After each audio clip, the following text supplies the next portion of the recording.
আসসালামু আলাইকুম।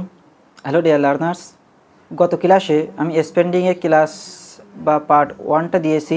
কেউ যদি ওই ক্লাসটা দেখে না থাকেন তাহলে সবাই দেখে আসবেন। আজ এখন আপনাদের সামনে হাজির হয়েছি পার্ট 2টা নিয়ে। তো দেখেন এখানে আমরা শুরু করি। Over spending is not only related. আচ্ছা, ওভার স্পেন্ডিং মানে কি? অতিরিক্ত ব্যয়। ইজ নট অনলি রিলেটেড, শুধু সম্পর্কিত নয়, টু শপিং, কেনাকাটার সাথেই। ইট অ্যাপ্লাইজ, এটা প্রযোজ্য, টু আদার অ্যাক্টিভিটিস, অন্যান্য কার্যকলাপে, as will, such as eating out, যেমন বাইরে খাওয়ার ক্ষেত্রেও। তার মানে এখানে কী বোঝাচ্ছে? অতিরিক্ত ব্যয় শুধু কেনাকাটার সাথে সম্পৃক্ত নয়, এটি অন্যান্য কার্যকলাপের যেমন বাইরে খাওয়ার ক্ষেত্রেও প্রযোজ্য। তারপরে কী বলছে দেখেন, মেনি পিপল, অনেক মানুষ, বাই টু মেনি আইটেমস, অনেক আইটেম বা পদের খাবার কিনে থাকেন, টু ইট, খাওয়ার জন্য, ইন আ রেস্টুরেন্ট, একটি রেস্টুরেন্ট। তার মানে কী বোঝাচ্ছে? অনেক মানুষ একটি রেস্টুরেন্টে খাওয়ার জন্য অনেক আইটেম বা পদের খাবার কিনে থাকেন।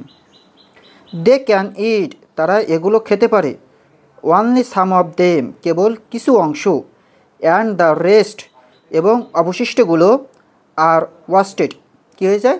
নষ্ট হয়ে যায়। মানে কিছু অংশ খেতে পারে এবং বাকিগুলো সব কী হয়ে যায়? নষ্ট হয়ে যায়। তার মানে কী বোঝাচ্ছে? তারা এগুলোর কিছু অংশ খেতে পারে এবং অবশিষ্টগুলো নষ্ট হয়ে যায়।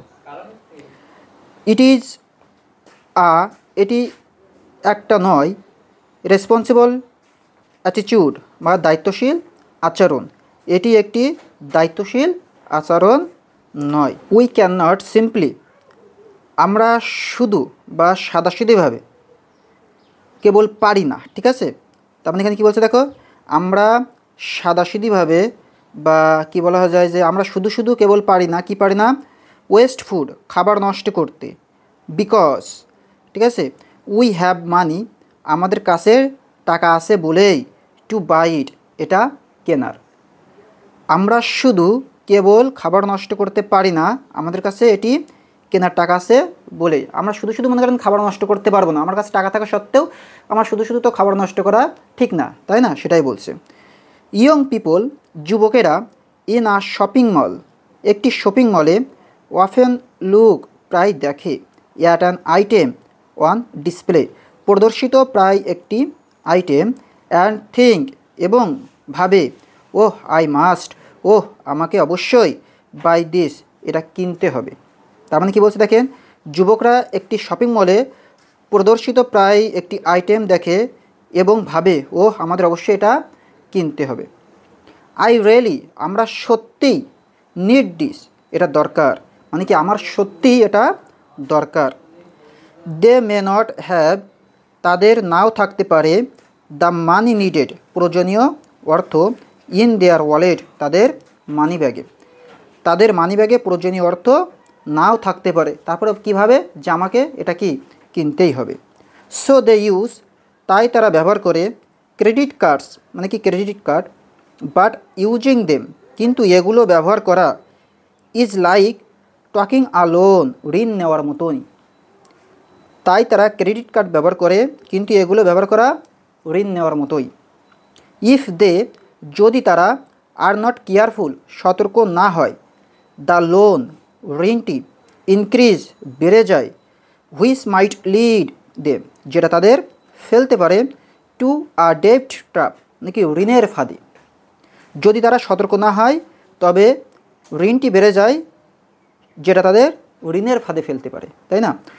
সামটাইমস চিলড্রেন, মাঝে মাঝে ছেলেমেয়েরা, ইনসিস্ট ওয়ান, জিদ করে, পরীক্ষায় কিন্তু প্রিপোজিশন আসতে পারে ইনসিস্ট ড্যাশ, এরপরে কী হবে? ইনসিস্ট ওয়ান, মানে কি কোনো কিছুর প্রতি কি জিদ করা, যে আমার ওটা লাগবেই এমন। বাইং, এমন জিনিস কেনার জন্য, দ্যাট দেয়ার প্যারেন্টস, যেটা তাদের পিতামাতা, ক্যান নট পে, প্রদান করতে পারে না, উইথাউট স্ট্রেসিং, না বাড়িয়ে, দেয়ার বাজেট, তাদের বাজেট। তার মানে এখানে কী বোঝাচ্ছে এই সেন্টেন্সটা? মানে মাঝে মাঝে ছেলেমেয়েরা এমন কিছু জিনিস কেনার জন্য জিদ করে যেটা তাদের পিতামাতা তাদের বাজেট না বাড়িয়ে প্রদান করতে পারে না। মানে কি, যেহেতু আমার কাছে যদি কোনো ছেলে বা মেয়ে চাই তাহলে তো কি আমার কি বাজেট তো বাড়তেই হবে, তাই না? নাহলে তো জিনিসটা কি পাবো না। দিস মে হ্যাপেন, এটা ঘটতে পারে, বিকজ কারণ, দ্য চিলড্রেন্স ফ্রেন্ডস অলসো, বাচ্চাদের বন্ধুদেরও, হ্যাভ দেম সেগুলো আছে। এটা ঘটতে পারে কারণ বাচ্চাদের বন্ধুদেরও সেগুলো আছে, যে বাসায় গিয়ে বলতে পারে যে আমার বন্ধুরা এটা কিনছে, আমাকেও কিনে দাও, তাই না? ইটস নট ফেয়ার, এটা ঠিক নয়, অ্যাজ ইট কারণ এটা, বিকামস হয়ে পড়ে, আ বার্ডেন একটি বোঝা, ফর দ্য প্যারেন্টস বাবা মায়ের জন্য। তার মানে এটা কী বোঝাচ্ছে? এটা ঠিক নয় কারণ এটা বাবা মায়ের জন্য একটি বোঝা হয়ে পড়ে। ফাইনালি সবশেষে, ডোন্ট গেট ট্র্যাপড ফাঁদে পড়বেন না, বাই দ্য গ্লোসি অ্যাডভার্টাইজমেন্ট চটকারদের বিজ্ঞাপনদের দ্বারা, on television or the internet টেলিভিশনে বা ইন্টারনেটে। তার মানে কী বোঝাচ্ছে? সবশেষে টেলিভিশনে বা ইন্টারনেটে চটকারদের বিজ্ঞাপন দ্বারা ফাঁদে পড়বেন না, যে এই বিজ্ঞাপনটা দেখে আমার জিনিসটা ভালো লাগছে, এটা কি আমাদের কি কিনতেই হবে। ইউ শুড আপনার উচিত, রেদার বরং, আস্ক ইয়োর সেলফ নিজেকে জিজ্ঞাসা করা উচিত, ডু আই নিড আমার কি প্রয়োজন, দিস এটা আমার কি এটা প্রয়োজন। তার মানে কী বোঝাচ্ছে? আপনার বরং নিজেকে জিজ্ঞাসা করা উচিত আমার কি এটা প্রয়োজন। দ্য বেস্ট ওয়ে সবচেয়ে ভালো উপায় হলো, টু কন্ট্রোল নিয়ন্ত্রণ করার, দ্য হ্যাবিট অভ্যাস, অফ স্পেন্ডিং ব্যয় করার, ইজ নট টু থিঙ্ক এটা না ভেবে, হোয়াট আই নিড আমার কি প্রয়োজন, বাট কিন্তু, ক্যান আই ডু আমার কি চলতে পারবো, উইথাউট ইট এটা ছাড়া। তার মানে কি বোঝাচ্ছে? ব্যয় করার অভ্যাস নিয়ন্ত্রণ করার সবচেয়ে ভালো উপায় হলো আমার কি প্রয়োজন এটা না ভেবে, বরং আমি কি এটা ছাড়া চলতে পারবো, এই চিন্তার মধ্যে। তাহলে আপনারা আশা করি স্পেন্ডিং গল্পটা বুঝতে পারছেন। তারপর যদি কোনো সমস্যা থেকে থাকে তাহলে অবশ্যই কমেন্টে জানাবেন, ইনশাল্লাহ আমি কি সমাধান করে দিব। আজ এই পর্যন্তই, ইনশাল্লাহ আগামী ক্লাসে আবার দেখা হচ্ছে।